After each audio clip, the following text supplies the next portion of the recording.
Hey y'all, welcome to today's video. As you can tell from the title, today I'm sharing with you guys 7 fragrances that I think are absolutely signature fragrance worthy. And full disclosure, before we get started, I am getting over a cold, so if I sound a little nasally, that is why, but we are gonna push right on through, okay? So also, if you are new here to this channel, my name is April, and here we talk all things fragrance, beauty, and lifestyle. So I would love if you'd hit that subscribe button so that we can keep on keeping up with each other. So let's just go ahead and get straight into the video. And the first fragrance that I want to share with you guys is actually Commodity Gold. And this is a fragrance that I think would be signature worthy because it's simplistic in the best way to me. So this fragrance has a lot of notes going on for the way it actually smells to me, to my nose. This is a very airy vanilla that just smells so warm and inviting. It's sweet without being overly sweet. To me, this is not quite gourmand, but drzCD, shh. To me, this is sweet, but not quite gourmand, and it's almost a molecular kind of airy fragrance. So think, Baccarat, Another 13, Juliet Has a Gun. Doesn't smell similar to those fragrances, but it has this airy quality to it that I can only think to compare to those type of fragrances that are like molecular fragrances. So if you're familiar with those, then you probably have a good idea of what I'm talking about. But this is a fragrance that I definitely think that people they compliment. It's warm, it's inviting, and it's very easy to wear, and it also layers very well with other fragrances. So if I have something that I want to just sweeten up just a little bit, make it a little warmer, a little sweeter, this is a great fragrance to layer, to give a fragrance that needs a little boost in sweetness, something. So yes, Commodity Gold. Now this is the old packaging. It has been repackaged to now like a black package, black bottle, and there's now 2 other flankers to this. So if you go on Commodity's website, the expressive version is what they are saying is the original Commodity Gold. So apparently the formula has not changed, just the bottle. Honestly, in my opinion, I think this bottle is much more representative of the fragrance itself. I don't think that the black bottle really speaks to what this fragrance smells like, but hey, so be it. They've changed the packaging up, but it's supposed to be the exact same fragrance. So this is a really good fragrance if you're looking for something that's going to cover a lot of different bases and is going to be very versatile. So yes, Commodity Gold, great fragrance to check out. So the next fragrance I want to share with you guys is Gabrielle Essence. And this is, to me, this is a fragrance that if you are looking to add a Chanel fragrance to your collection, to me, this is a great go-to. I do think that the Chance perfumes are very popular, and understandably so. They're all good, and I like them myself. I like the original Chance, the Eau Tendre, the Eau Fresh. Like, they're very, very easy to wear, likable, and very approachable. And so for me, when I really wanted to add a Chanel to my collection, I actually went for Gabrielle Essence because to me this has a little bit more maturity to it. This definitely has that Chanel DNA, and it is something about it where you can just tell that it's a Chanel fragrance. This is white florals, a little bit of yellow florals. There's actually some coconut in here, which I'll be honest, I don't necessarily get coconut when I get this fragrance, but I do think that the yellow florals with the coconut do lend a slightly summery feel to this, but it still is very Chanel. It has a certain level of sophistication to it, but I feel like this is one that everybody doesn't have, and it's not as popular as, say, like Chance Eau Tendre. So to me, I think that this is a great go-to if you're looking to have a Chanel fragrance that you would wear and want to have known as your signature fragrance, to have someone know you by, I think this is a great one to choose from because, again, it's very sophisticated, it's clean. I feel like Gabrielle Essence sits right in the middle of like the Chance range and then the more mature fragrances like Chanel No. 5, Coco Chanel. To me, this sits somewhere alongside like Coco Mademoiselle as far as with the sophistication, maturity factor, but it's also still approachable. This is not going to date anyone. I definitely think it's worth checking out if you have not smelled this fragrance yet. And yes, that is Chanel Gabrielle Essence. So the next fragrance I have to mention to you guys is actually newer to my collection, but already very much loved, and that is from Maison Francis Kurkdjian, and it is Gentle Fluidity Gold. And when I tell you guys, I have seen this on so many TikTok lists, I've seen it on so many YouTube videos of people recommending this fragrance, and I have to admit, this is one that definitely lives up to the hype. In my opinion, it's beautiful. It actually has very similar notes to Commodity Gold, which I thought was very interesting because in my opinion, they don't particularly smell alike. But I just thought that was very interesting. They both share a lot of the same notes that I think are not particularly common.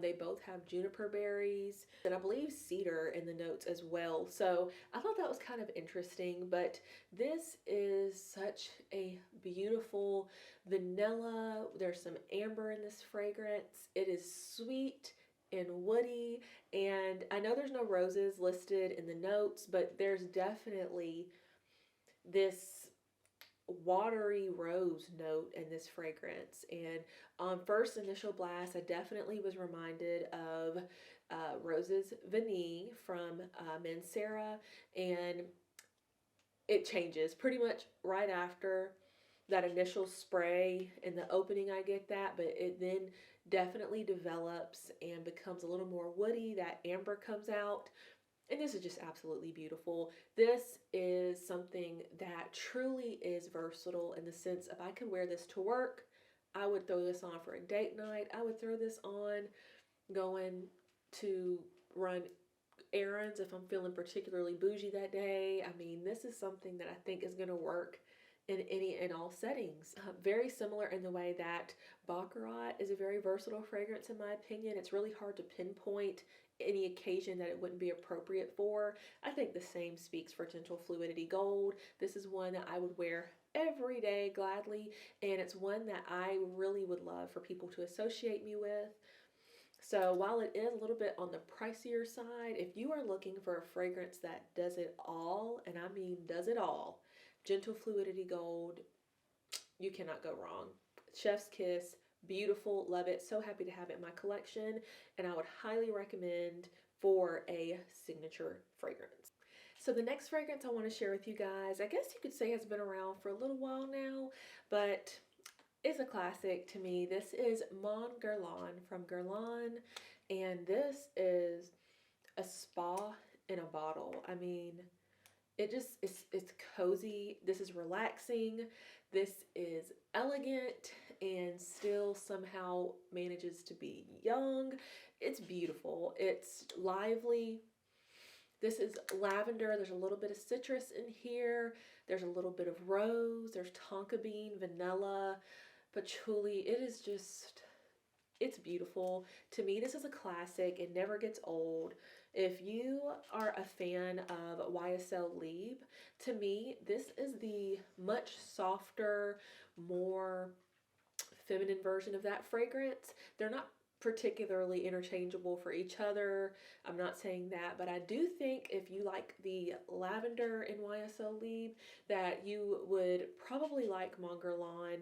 It's just very different takes on a lavender forward perfume. So yes, beautiful fragrance. Angelina Jolie was the face of this fragrance, and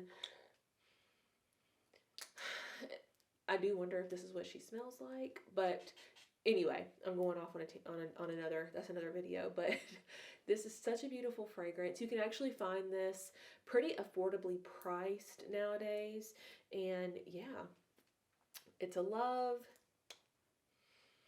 Very easy to wear, very versatile. This is something that you can definitely wear year round, and just absolutely beautiful, classy, vanilla, lavender fragrance. So yes, Mon Guerlain from Guerlain, definitely worth a try. So the next fragrance I want to share with you guys is Prada La Femme. And oh my goodness, Karina Waldron put me onto this fragrance years ago when she talked about this in a video, and I have loved this fragrance ever since then. I immediately got it and fell head over heels. This is a beautiful fragrance it's a white floral that's slightly creamy. It's clean yet waxy. It is the most interesting fragrance to be such a white floral fragrance, but it's clean yet creamy. And it's kind of hard to explain this fragrance other than it does smell very expensive.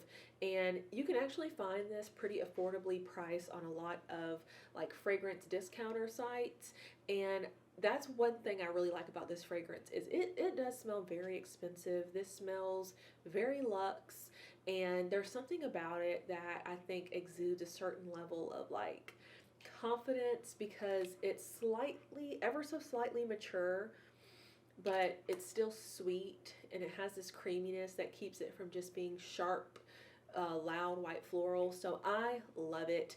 I will say that this could last just a little bit longer, but I overspray when I wear this, and I love it, love it, love it. So yes, Prada La Femme, if you have not checked it out yet, this is a great signature fragrance to really just throw on and wear anytime. So I love it, and that is Prada La Femme. So the next fragrance that I have is also a tuberose fragrance, and I mentioned this fragrance actually in my first impression of popular niche fragrance video, and I have fallen in love with this fragrance, and it is Rouge Malachite from Armani Prive. And this fragrance is so beautiful. When I initially sprayed it, I will say I got a lot of the sage, and I kind of put it up. I didn't dislike it, but again, Karina Waldron did a video where she compared this to Dolce & Gabbana's The Only One Intense. And when I saw that, I thought, man, that really makes me want to get that sample back out and wear it again.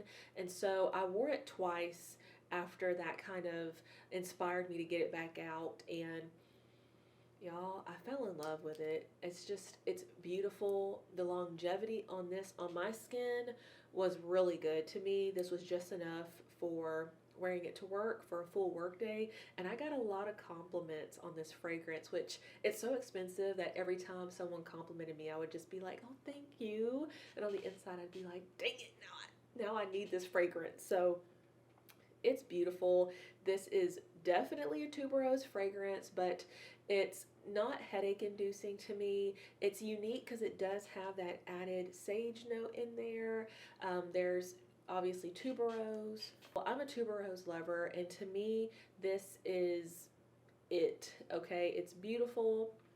And now I'm gonna have to have a full bottle of it at some point, but I think this would make a beautiful signature fragrance because like what you would want from a signature fragrance, it's very versatile. This again is one like Gentle Fluidity Gold that I would wear to work. I would wear it on a date night. I can easily find a way to make this work year round, and I got great longevity from this. It projects just enough to where I knew for sure other people around me could smell this, and this is one that I think is a big compliment getter. It's very pleasant, very feminine, and yes, it is a love for me. So Rouge Malachite, if you're looking to get a very bougie signature fragrance, I think this would be a good one. So yes, Armani Prive's Rouge Malachite.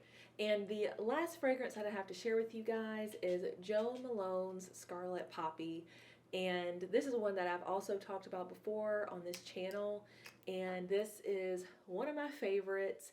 It is a beautiful powdery musky vanilla. There's no almond note in here, but it does have a little bit of nuttiness to it, which I know heliotrope can sometimes give this creamy, almost nutty accord in a fragrance, and it's just beautiful. To me, this treads right in between creamy and nutty, but still musky and slightly clean. And oh, I just love it. I love it. There's iris in here. It gives it this slight lipsticky cosmetic vibe. And it's beautiful, and it's just light enough to where you can wear this in any season, in my opinion. I think for a lot of Jo Malone fragrances, you're really not looking at a crazy heavy hitter fragrance. So I think that's what makes this such a good signature fragrance, is the lightness to it. Makes it to where you can wear this in any season, and it's still got this creamy nuttiness to it that I think would definitely catch people's attention and make them ask what you're wearing. And it's a love for me. This is one that I am pretty low on it. If you hold it upside down, you can see there's not a whole lot left in here, but I will definitely be repurchasing because this is a love of mine, and I don't think you can go wrong with this fragrance. And it's got a beautiful, stunning red bottle, which I love. And yes, Jo Malone Scarlet Poppy, if you haven't had an opportunity to smell it, definitely go and check it out, because this is a really, really beautiful fragrance. All right, guys, that is it for today's video. I hope you guys enjoyed it. And if you would, leave me in the comments down below what your signature fragrance is so we can talk about it. And I'd love to have new fragrances to try out. Also, if you enjoyed this video, please be sure to hit that like button, and I will see you all in the next video. Bye.